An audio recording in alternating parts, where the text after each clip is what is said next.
टीका लगने वाला है भाई। और टीका जब लगता है ना बच्चे को तो बहुत तकलीफ होती है, तो मतलब मुझे भी रोना आता है बहुत जब बच्चे को नीडल लगती है। It will be okay, don't worry, waiting for the doctor. So Canada में अगर आपके बच्चे हो रहे हैं तो आपको ऑलरेडी सब कुछ पता ही होगा कि आप टोरंटो में रहते हो या कैलगरी में रहते हो। टोरंटो में थोड़ा सा डिफरेंट है, वहाँ पे I think doctor he vaccination लगा देते हैं, जो हमने सुना था वहाँ पे। और कैलगरी का थोड़ा डिफरेंट है। कैलगरी में यहाँ पे जो जेपी होते हैं, मतलब जीपी होते हैं, जनरल प्रैक्टिशनर डॉक्टर्स जो होते हैं नॉर्मल, वो वैक्सीन नहीं लगाते। आपको एल्बर्टा हेल्थ में जो भी अपनी लास्ट वैक्सीनेशन हुई होती है या नहीं हुई होती है, वहाँ पे आपको जो है वो कांटेक्ट करना होता है एल्बर्टा हेल्थ के अंदर, और आप कॉल कर सकते हैं, ईमेल कर सकते हैं, और उनसे वेबसाइट के थ्रू भी रब्ता कर सकते हैं। और जो लास्ट आपकी इम्यूनाइजेशन हुई होती है बच्चों की, उसका जो कार्ड होता है या फिर जो भी आपके पास सर्टिफिकेट होती है, कोई डॉक्टर का सर्टिफिकेट होता है या वैक्सीन का कोई भी प्रूफ होता है जो लास्ट लगी होती है, तो वो आपको अपलोड करना होता है। और फिर एक आध हफ्ते दो हफ्ते बाद ऑलमोस्ट जो है वो आपको कॉल आती है एल्बर्टा हेल्थ से ही, और वो बता देते हैं आपको कि आपका जो नियरेस्ट वैक्सीनेशन सेंटर होगा वो कहाँ होगा और कितने बजे का अपॉइंटमेंट होगा। तो आपके हिसाब से मतलब वो अपॉइंटमेंट फिक्स हो जाता है और आप आके वैक्सीनेशन लगवा सकते थे। तो हमारा जो क्लोजेस्ट सेंटर था अपॉइंटमेंट का वो यही था, विलेज स्क्वायर लेजर सेंटर जो है। इसी के अंदर जो है वो काफ़ी चीज़ें बनी हुई है, फेयर एंट्री है, पूल है, लाइब्रेरी है पब्लिक। तो ये एक तरह का गवर्नमेंट सेंटर है यहाँ पे, जो गवर्नमेंट फंड से बना हुआ है और ये पब्लिक फंड से बना हुआ है ऑब्वियसली। तो यहाँ पे काफ़ी चीज़ें जो है वो एल्बर्टा हेल्थ सर्विसेज हैं और भी सारी चीज़ें यहाँ पे, तो सारी चीज़ें यहाँ पे फ्री होती हैं। अगर आप परमानेंट रेजिडेंट होते हैं और कैनेडियन सिटीजन होते हैं तो आपके लिए काफ़ी हद तक जो है वो चीज़ें ऑलमोस्ट फ्री होती हैं। बाकी मुझे वर्क परमिट या स्टूडेंट वीज़े वालों का पता नहीं है, आइडिया नहीं है, बट अगर उनके बच्चे यहाँ पैदा होंगे ऑब्वियसली तो वो सिटीज़न ही होंगे regardless of your visa condition, visa status. तो ये एक बहुत बड़ा फ़ायदा है कनाडा के अंदर, जो और दुनिया से कनाडा को मुख्तलिफ करता है।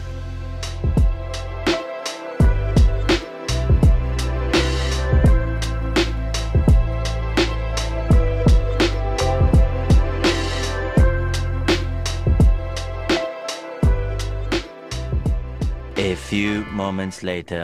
अली साहब के अल्हम्दुलिल्लाह वैक्सीन लग गई है और अब वेट कर रहे हैं, ऑब्जर्वेशन में रखते हैं 15 मिनट्स के लिए। तो सना आती है तो पूछते हैं, getting a new appointment for next time.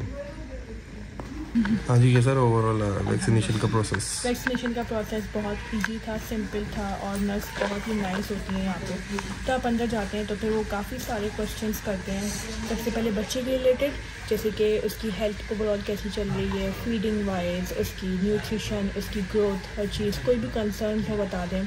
फिर वो एक्सप्लेन करते हैं पूरी वैक्सीनेशन के कौन कौन सी दे रहे हैं आज, उसका क्या काम होगा, ये सब चीज़ें, नाम, एक्सपायरी डेट चेक करवाते हैं उसके ऊपर कि एक्सपायरी डेट हम खुद देख लें कि उसमें क्या है, ताकि टू मेक श्योर कि हमारे बच्चे को सही वैक्सीनेशन लग रही हो।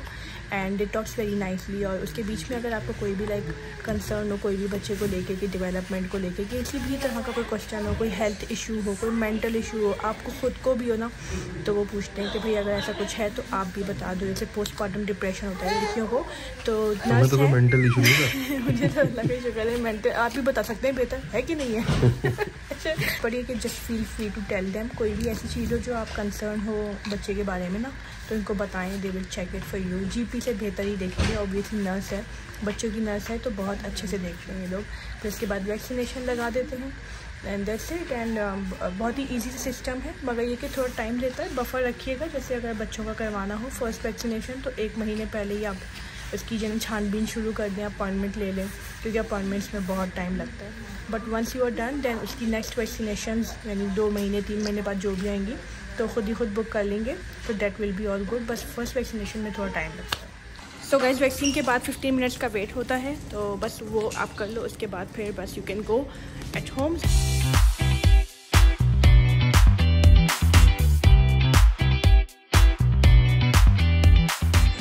ये देखो गाइस, हम लोग यहाँ पे कैलगरी को-ऑप के पेट्रोल स्टेशन पे खड़े हुए हैं। सामने आप देख रहे हो एक छोटा सा बोर्ड लिखा हुआ है वी सर्व, ये आंटी के पीछे, वी सर्व एंड पे एट द पंप। तो हमें पे करना है, सर्व ये लोग करेंगे। देखो सामने बंदा पेट्रोल जो डाल रहा है, ये लिटरली अपनी गाड़ी में डाल रहा है, ये यहाँ पे सर्व कर, जैसे पाकिस्तान में हमारे होता है ना, एग्जैक्टली वैसे ही। तो मुझे बड़ा ही शॉकिंग लग रहा है, क्योंकि हम लोगों ने कभी बाहर के मुल्क में ऐसा देखा नहीं, हम लोग खुद ही डालते हैं। But here you go, you सी।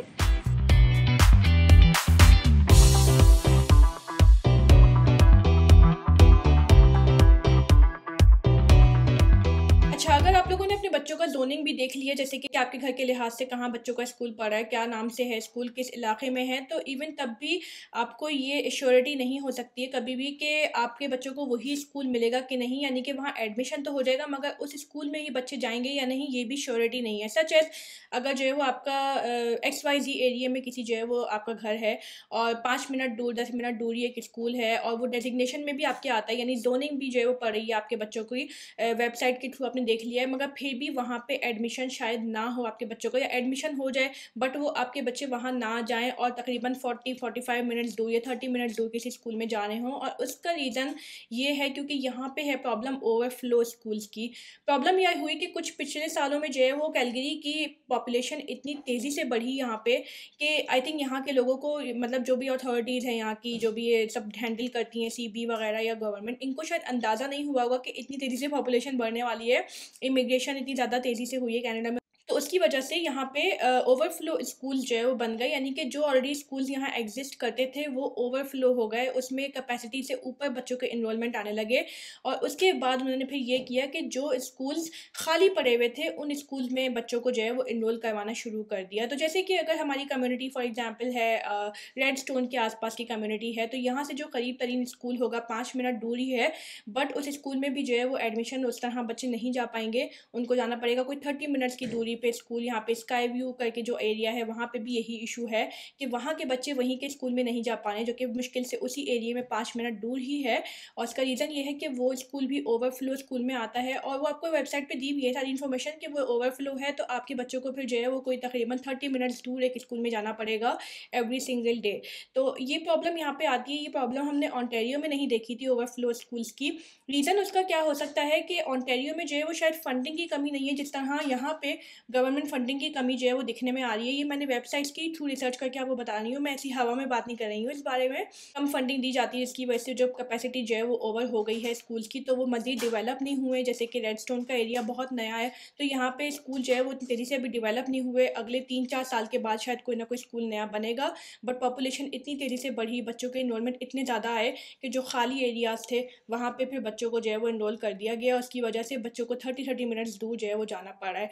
इसीलिए यहाँ पे स्कूल बस को रखना बहुत ज़्यादा ज़रूरी पड़ गया, क्योंकि अगर आप लेट्स सपोज के हर रोज़ बच्चों को ड्रॉप करने स्कूल जाएंगे तो आपका सोचिए कितना ज़्यादा खर्चा हो जाएगा पेट्रोल का गाड़ी में। तो आई थिंक बेटर ये होता है कि फिर लोग स्कूल बस में जो है वो बच्चों को करवा लेते हैं और स्कूल बस के थ्रू फिर बच्चे जाते हैं तकरीबन 30 मिनट्स दूर और फिर वापस भी आते हैं घर पे। तो वो आपको फीस डेफिनेटली पे करनी पड़ती है स्कूल बस की, वो मैंडेटरी बन जाती है, आप उसको अवॉइड नहीं कर सकते। बहरहाल वापस आते हैं रजिस्ट्रेशन प्रोसेस पे। आपके बच्चों का अगर रजिस्ट्रेशन कंप्लीट हो गया है तो 2-3 दिन का जो है वो प्रोसेस होता है। उसके बाद फिर आपके बच्चों को जो है वो स्कूल एडमिशन कंफर्म हो जाता है और उसके बाद आपको आई थिंक नेक्स्ट 1 और 2 डेज़ में बच्चों को जो है वो भेज देना होता है school. So there is no problem. कभी कभी कुछ स्कूल्स स्कूल का टूर करवाने के लिए भी बुलाते हैं, तो which is a very good thing. अगर आपका स्कूल ऐसा कर ले तो बहुत अच्छा है, पता चल जाएगा। और अगर नहीं भी तो आप लोग खुद जाके जो है वो देख सकते हैं कि मतलब किस तरह का स्कूल है। मेक श्योर कि आप लोग रिसर्च कर लें इलाके के बारे में, स्कूल के बारे में, और एक दफ़ा स्कूल ज़रूर जाके देखें, इलाका भी जाके देखें कि कैसा है। बिकॉज आपकी कम्युनिटी से इतना दूर जाके स्कूल मिले अगर, तो फिर ये मेक श्योर करना बहुत ज़रूरी है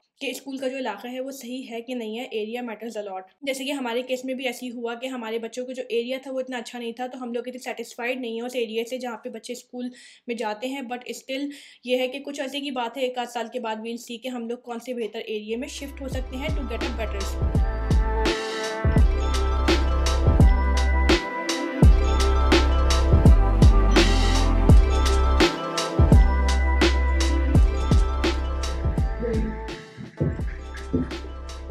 Okay, so adjective is मुझे पता you can do greater, comparative and greatest. Okay, did you write all of them? Yes. Bad, cat, but bad, cat, hat. Okay, good. तो भाई इस वक्त मैं पढ़ाने वाली हूँ बच्चों को 1 घंटे 1.5 घंटे का ऑलमोस्ट मैं होमवर्क करवानी हूँ और ऐसी बस रूटीन चलता रहता है। सो आप लोगों में से कुछ लोगों ने पूछा था कि मैं कौन सी बुक इस्तेमाल कर रही हूँ। क्योंकि मैंने पिछले 2-3 ब्लॉग्स पहले आई थिंक दिखाई थी वो बुक ऊपर से, तो ये वाली बुक है। तो ये तो प्री स्कूल की बुक है। वैसे आप अगर चाहो तो सेम ग्रेड लेवल की भी ले सकते हो अपने बच्चे की। मैंने किंडरगार्टन का मेरा बेटा है तो उसको मैंने फिलहाल प्री स्कूल से ही जो है वो स्टार्ट करवानी हूँ घर पे, और फिर जैसे ही ख़त्म हो जाएगी with in I think may be next 3 to 4 months में पूरी ख़त्म हो जाएगी, यानी कि जब तक ये किंडरगार्टन पढ़ ही रहा होगा तो उसके बाद में किंडरगार्टन की ही नेक्स्ट स्टार्ट कर लूँगी। और इसमें ना बड़ी अच्छी है, मतलब एक तो ये बहरहाल कैनेडियन कैरिकुलम तो है ही जिसमें लिखा हुआ है, तो काफ़ी अच्छा है। वैसे तो अगर आपकी प्रोविंस से अगर प्रोविंस का स्पेसिफिक हो तो भी अच्छा रहेगा काफ़ी। जैसे अल्बर्टा का अगर मैं लूँ तो वो मैं नेक्स्ट टाइम फिर अल्बर्टा वाला ही लूँगी, मगर फिलहाल मैंने स्टार्ट यहीं से कर लिया था। और इसमें अलग अलग किस्म के सब्जेक्ट्स हैं यहाँ पे। तो यहाँ पे जैसे कि मैथमेटिक्स भी है, इंग्लिश और सोशल स्टडीज़, साइंस और आर्ट्स है, और बाकी एंड में यहाँ पे आंसर्स भी लिखे हुए होते हैं। सो मैं ऑलवेज स्टडी कर लेती हूँ, स्पेशली अयान के लिए तो मुझे आंसर स्टडी करने की बड़ी ही ज़रूरत पड़ जाती है, तो काफ़ी जो है ठीक ठाक हो जाता है। उसमें ये होता है कि बच्चों को एटलीस्ट एक घर में भी जो है ना वो थोड़ा अगर लैपटॉप्स, मोबाइल्स और थोड़ा स्क्रीन से भी जो है वो दूर रह के कुछ काम करते, कुछ होमवर्क करते हैं तो अच्छा रहता है। और पढ़ाई ज़रूरी होती है भाई, लेकिन अयान भागता है पढ़ाई से, है ना लेकिन ये है कि कोशिश करते हैं कि थोड़ी बहुत कर लें, और स्पेशली जैसे छुट्टी का दिन होता है तो उसमें बड़ा ज़रूरी होता है कि बच्चों को थोड़ा सा टाइम दे दें, वरना ये हर वक्त जो है वो फिर वही स्क्रीन में लगे रहें तो वो फिर अच्छी चीज़ नहीं होती है। कुछ ना कुछ इनको क्रिएटिव करने को मिल जाता है। और जो अयान की बुक है, अयान की बुक में भी ऐसे ही अलग अलग सब्जेक्ट्स हैं। तो अयान की तो बुक है जो कि ग्रेड 4 की है, इसमें जो है ना mathematics, English, social studies, science और बाकी जो है वो ये वाले सारे सब्जेक्ट्स ना बहुत ही अच्छी इसमें एक्सरसाइजेज दी हुई होती हैं। इसी एक्सरसाइजेज हैं बच्चों के लिए, और ऐसा नहीं है कि मतलब इतनी इजी हो कि वो कर ले आसानी से और वो बोर हो जाए, ऐसा भी नहीं है। क्यों, कुछ हार्ड लगती है तुम्हें? ज़्यादा हार्ड ही लगती है, बिकॉज ऑलरेडी वो ग्रेड पढ़ चुके हो, अभी सिर्फ इसमें प्रैक्टिस चल रही है, रिवीजन सॉर्ट ऑफ चल रहा है। मगर इसके अलावा भी मैं हटके इनको कुछ ना कुछ ना इस तरह डेली बेसिस पे या फिर वीकली बेसिस पे इनको दे देती हूँ असाइनमेंट्स। जैसे आज से मैं अभी स्टार्ट करने वाली हूँ इनकी लेटर राइटिंग, और आपको पता है कि हम लोग लेटर राइटिंग कितना किया करते थे स्कूल में, और बड़ी उसकी जो ना वैल्यू है, क्योंकि लेटर राइटिंग से हम लोगों को ईमेल्स लिखनी आती हैं और वो जो ना डेली बेसिस पे बड़ी काम आती है वो चीज़, आगे जाके बच्चों की जॉब्स में, स्किल्स में काफ़ी इसमें इंप्रूवमेंट होती है। ईमेल लिखनी बड़ी ज़रूरी होती है। प्लस मैं जो हर रोज़ काम करती हूँ एक और वो ये कि डिक्टेशन करवाती हूँ इनको। डिक्टेशन बच्चों को स्कूल में भी आई थिंक करवाते हैं, स्पेलिंग टेस्ट करवाते हैं यहाँ पे।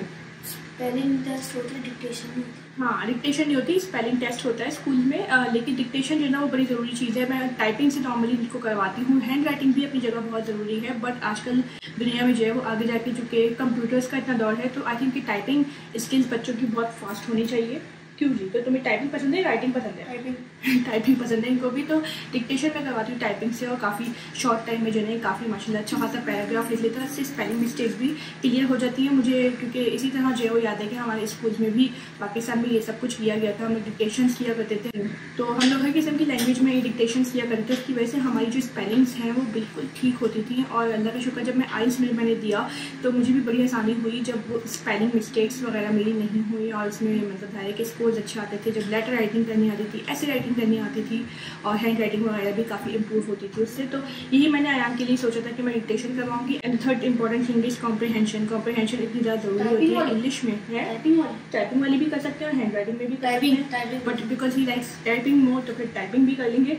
और इसी तरीके से जो है ना वो बच्चों का थोड़ा थोड़ा करके मतलब टास्क इस तरह बढ़ाते जाऊँगी, ताकि ये है कि इनकी स्किल जो है ना बढ़ती चली जाए। जो चीज़ें, कुछ चीज़ें ऐसी होती हैं जो स्कूल्स में जो है वो नहीं पढ़ाई जा रही होती हैं, या बहुत देर बाद पढ़ाते हैं बच्चों को, पहले अगर पढ़ा दी जाए तो भी इसमें कोई हर्ज नहीं है। As a parent if you want to do you can do. ये मेरी स्ट्रेटजी है, तो मैं इस तरह ही चलती हूँ। Every parent knows better about their children. तो ये है कि आपकी मर्जी है, आप जिस तरह से भी चलो, बट मैंने कहा छोटी सी गाइड दे दूँ कि अगर जो है वो इस तरह की चीज़ें इंप्लीमेंट कर दें। और बाकी अगर आपके पास भी कोई आइडियाज़ हों तो कमेंट्स में ज़रूर बताइएगा। और बस अब मैं जो है वो पढ़ाई फटाफट करवा देती हूँ, तो बच्चे बोर हो जाएंगे। क्यों भाई, बोर हो जाओगे तुम? चलो, बाकी जैसे कि जो बुक्स होती हैं काफ़ी अच्छी होती हैं, इसमें जो है वो राइटिंग और बच्चों की रीडिंग बहुत इंप्रूव हो जाती है, तो उसकी वजह से। और कलरिंग मैंने इसीलिए जो है वो ये बुक्स ली, और अलग अलग सब्जेक्ट की मैंने ली, एक ही सब्जेक्ट की एक साथ ले ली, ताकि वो एक ही बुक कंप्लीट करने में आसानी होगी, ट्रेस डाउन करने में आसानी होगी। तो इसलिए, और ये वाली बुक मुझे जो है वो मिल गई थी स्टेपल्स से, बट आपको ये वाली बुक्स मिल सकती हैं इंडिगो बुक्स से भी, और आई थिंक वहाँ पे ज़्यादा ईजिली अवेलेबल होगी। या पता स्टेपल्स पे स्टॉक हो ना हो, तो मेक श्योर कि आप लोग ये वाली बुक इंडिगो से ले लें।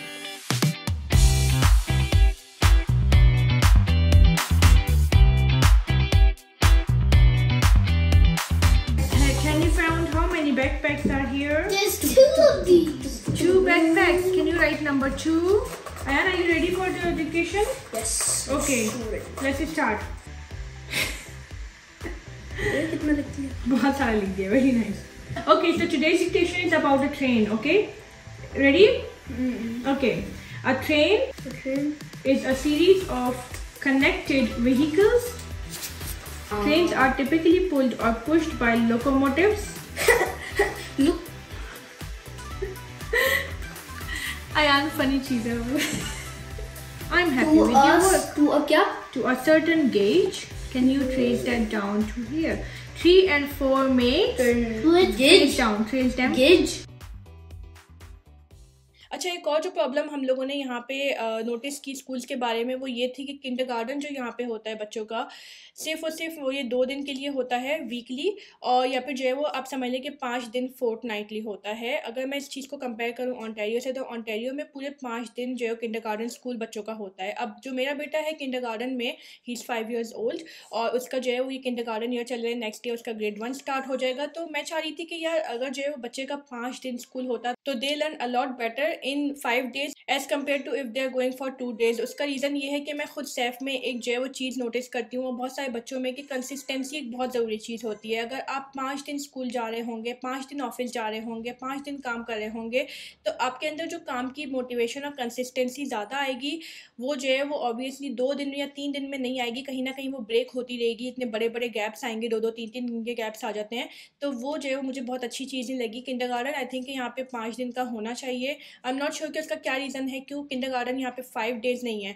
दूसरी बात यह है कि ऑन्टेरियो में अगर मैं कंपेयर करूँ तो किंडरगार्टन बच्चों के 2 साल चलते हैं, एक जूनियर किंडरगार्टन और एक सीनियर किंडरगार्टन, और दोनों ही पूरे 5 दिन जो है हफ्ते के चलते हैं, मंडे टू फ्राइडे, और फुल डे के लिए होते हैं। यहाँ पे वो किंडरगार्टन सिर्फ 1 ही साल का होता है, और वो भी वही 2 days का होता है। और उसमें भी ऐसा होता है कि बहुत सारे स्कूल जो है वो हाफ डे रखते हैं। हाफ डे मीन्स के सुबह को 9 बजे लगा और 12 बजे ख़त्म हो गया, या फिर 12 बजे शुरू हुआ और दोपहर के 3 बजे ख़त्म हो गया। तो it's like a small day care thing, जो कि बच्चों को मुझे लगता है कि इतना लर्निंग एबिलिटी नहीं देता होगा, क्योंकि किंडरगार्टन की एजुकेशन इतनी ज़्यादा इंपॉर्टेंट होती है। जितनी भी लड़कियां पेरेंट्स जो हैं मुझे देख रही होंगी, आई एम प्रीटी श्योर कि दे कैन रिलेट। एटलीस्ट मैं तो बहुत ज़्यादा कंसर्न थी इस बारे में कि किंडरगार्टन एजुकेशन अच्छी होनी चाहिए, क्योंकि इसकी बेस बनती है बच्चों को रीडिंग, राइटिंग, हर किस्म की जो है वो स्किल्स और बेस जो है ना वो किंडरगार्टन से बननी शुरू होती है, और वो फिर grade 1 के लिए प्रिपेयर होना शुरू होते हैं, जो कि ज़्यादा बड़ा लेवल होता है। सो आई एम प्रीटी श्योर कि वो चीज़ जो है वो इतनी अच्छी मैचअप नहीं करती है। अगर आप सिर्फ 2 दिन बच्चे को स्कूल भेज रहे हो, वो कितना ही सीख लेगा आज कंपेयर टू 5 दिन जो है वो ज़्यादा बेहतर तरीके से सीखता है। और मैं इसलिए सब बता रही हूँ क्योंकि मैंने खुद भी as a teacher pre nursery में काम किया हुआ है 1-2 साल तक, तो मुझे पता है कि ये कितनी ज़्यादा इंपॉर्टेंट होती है ये तमाम एजुकेशन। तो उसके लिए फिर हमें ना घर में बच्चों को तवज्जो देने की ज़रूरत पड़ती है। इसलिए मैंने बुक्स भी ख़रीदी हुई हैं ताकि बच्चे जो स्कूल नहीं जाने तो उस टाइम में एडिशनली वो घर में कुछ ना कुछ पढ़ लें। और दूसरी बात ये भी होती है कि ये प्रॉब्लम एक वर्किंग पेरेंट्स के लिए, जितने भी लोग वर्क कर रहे हैं फुल टाइम या पार्ट टाइम, उनके लिए ये मसला हो जाता है फिर कि बच्चों को डे केयर भेजना पड़ता है। अब वहाँ के रीबेट अप्लाई करो, एक लंबी कहानी होती है। तो अगर स्कूल चले जाए बच्चे तो थोड़ा आसान हो जाता है सारा मामला, लेकिन अगर हाफ डे किंडरगार्टन हो रहा है तो फिर बच्चों को पिक भी करना है हाफ डे आके, फिर बंदा जॉब कब करेगा। तो ये सब थोड़ा जो है वो एक इशू हो जाता है। पेरेंट्स को जो है वो परेशानी ज़रूर होती होगी इस मामले को लेकर। जैसे कि अयान हमारा बड़ा वाला बेटा grade 5 में आ गया है, तो उसकी और भी रिस्पॉन्सिबिलिटीज़ यहाँ बढ़ती जा रही हैं। जैसे कि आपको एक बात बताऊं मैं छोटी सी, कि हमें घर में अक्सर जो है वो बच्चों को थोड़ा सा समझाना होता है, चीज़ें सिखानी होती हैं। यहाँ पे फिजिकल एजुकेशन करके जो सब्जेक्ट है उसके बारे में, जिसमें grade 5 grade 6 के बाद बच्चों को यहाँ LGBTQ की पढ़ाई करवाई जा रही है। डाइवर्सिटी प्रमोट करने के लिए इनके लिहाज से डाइवर्सिटी है, बट हमारे लिहाज से ऑब्वियसली आपको पता है as a Muslim we don't think that it's a very good thing जिसमें बच्चे जो है वो इन्वॉल्व हो ज़्यादा और उनको जो है वो इस चीज़ के बारे में मतलब इतना ज़्यादा पता चले, क्योंकि LGBTQ is not something we believe in. तो हम लोग जो है वो इसलिए इतना प्रमोट नहीं करते। कोशिश ये करते हैं कि यार अपने घर पे अपने बच्चों को जो है वो बेहतर एजुकेशन दे पाएँ, इस बारे में बेहतर तरीके से बता पाएँ, क्योंकि ये एक बहुत बड़ा इशू जो है वो बड़े बच्चों के लिए स्पेशली आने वाला है। और ये काफ़ी लीगलाइज हो गई ये चीज़, प्रॉपर सिलेबस का पार्ट बन गया है कि बच्चों को LGBTQ की पढ़ाई करवाई जाती है। बच्चों को बताया जाता है कि कौन कौन से जेंडर्स हैं अलग अलग किस्म के, और उनसे भी सवाल किया जाता है कि आप सोचो कि आप क्या हो। So it's like very very horrible, और इसीलिए लिए जो है वो हम लोगों को काफ़ी केयर करनी पड़ती है। अक्सर क्वेश्चंस पूछते रहते हैं हम बच्चों से कि भाई आज स्कूल में क्या पढ़ाया, किस तरह का पढ़ाया, उस लिहाज से फिर हम लोग जो है वो उन बच्चों की तरबियत कर पाएँ। बाकी देखिए यार, हर सिस्टम की अपनी कोई ना कोई अच्छाई और बुराई होती है। आप किसी भी नई जगह शिफ्ट होते हैं, भले से कोई नया शहर हो, कोई नया मुल्क हो, बहुत बड़ी बड़ी चेंजेस देखनी पड़ती हैं। और जब हम लोग कैलगरी में आए तो हम लोग यही सोच के आए थे कि यार ओंटारियो जैसा ही सिस्टम होगा, क्योंकि ऑब्वियसली एक बिल्कुल सेम ही मुल्क का पार्ट है, तो it shouldn't matter a lot. But यहाँ पे वो सिस्टम ऐसा नहीं होता। यहाँ पे हर प्रोविंस का एक अलग बिल्कुल कानून है और उसी लिहाज से बिल्कुल अलग तरीके से चीज़ें चल रही होती हैं। प्लस एल्बर्टा में प्रॉब्लम्स भी अलग किस्म की हैं, जैसे फंडिंग का कम होना एजुकेशन सिस्टम में, तो इसकी वजह से वो ओवरफ्लो स्कूल बनना, स्कूल इतनी जल्दी डेवलप ना होना। इवन कुछ अर्से पहले ये बातें भी हो रही थी कि जैसे स्कूल्स में 2 ग्रेड, जैसे ग्रेड 5 और ग्रेड 6 को मिला दिया जाए, ताकि जो है वो टीचर्स उसको कंपेंसेट कर पाएँ आसानी से। एज़ कम्पेयर टू अलग अलग ग्रेड्स होंगे तो ज़्यादा टीचर्स हायर करनी पड़ेंगी। तो ये भी जो है वो कुछ बातें थोड़ी खौफनाक किस्म की मुझे लगी। ओवरऑल अगर मैं देखूँ, अगर आप लोग मुझसे पूछें कि जो है वो मतलब मुझसे और अशर से अगर आप पूछें कि ओंटारियो और एल्बर्टा में से जो है वो स्कूल सिस्टम बच्चों के लिए आपको एजुकेशन सिस्टम कौन सा बेहतर लगा, तो मैं जो है वो बोलूँगी, और अशर भी यही एग्जैक्ट बात बोलते हैं कि हमें जो है वो ओंटारियो का सिस्टम ज़्यादा अच्छा लगा था। एजुकेशन सिस्टम, स्कूल सिस्टम वहाँ का बहुत ही स्मूथ है, स्ट्रीमलाइन है, आसान है। और वहाँ पे वही कि जो है वो डिस्टेंस की बेस पे आपको जो है वो स्कूल मिलता है। जैसे कि ओंटारियो में हमारे बच्चे थे तो मुश्किल से 5 मिनट की वॉक करके, 10 मिनट की वॉक करके वो स्कूल पहुँच जाया करते थे। वहाँ स्कूल बस की भी ज़रूरत नहीं पड़ी थी और इतनी देर नहीं लगती थी बच्चों को। और फिर ऊपर से 5 दिन किंडरगार्टन था सैफ का, और किंडरगार्टन भी जो है वो 4 साल की उम्र से ही शुरू हो गया था, यानी कि 2 साल का था। तो देयर आर सर्टन थिंग्स जो कि हमें बहुत अच्छी लगी वहाँ के स्कूल के सिस्टम के बारे में। इट मेक सेंस कि ओंटारियो एक डेवलप प्रोविंस है और वहाँ पे वो चीज़, वो डेवलपमेंट दिखती है। तो अगर आप लोग अपने बच्चों के स्कूल के बारे में कंसर्न है, एजुकेशन के बारे में कंसर्न है, आई एम प्रीटी श्योर कि वो ओंटारियो में बहुत अच्छी मिलेगी। जो स्किल लेवल किंडरगार्टन में जो है वो बच्चे का 5 साल की उम्र में बन जाएगा, ओंटारियो में आई डोंट थिंक कि वही स्किल लेवल बच्चे का एल्बर्टा में बन पाएगा, क्योंकि सिर्फ 2 दिन स्कूल अटेंड कर रहे हैं किंडरगार्टन में, which doesn't make sense to me.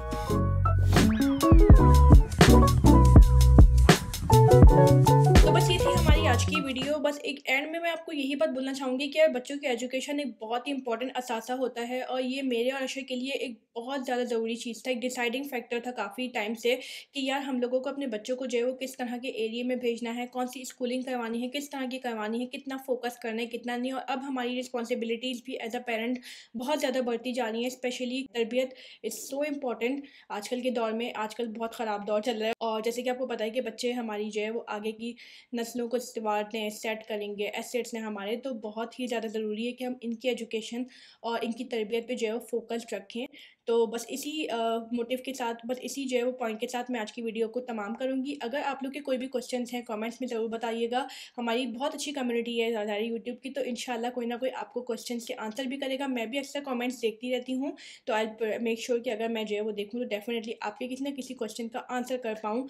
And आप लोगों से मुलाकात होगी अपनी नेक्स्ट वीडियो में। अपना ख्याल रखिएगा। एंजॉय। अल्लाह हाफिज़।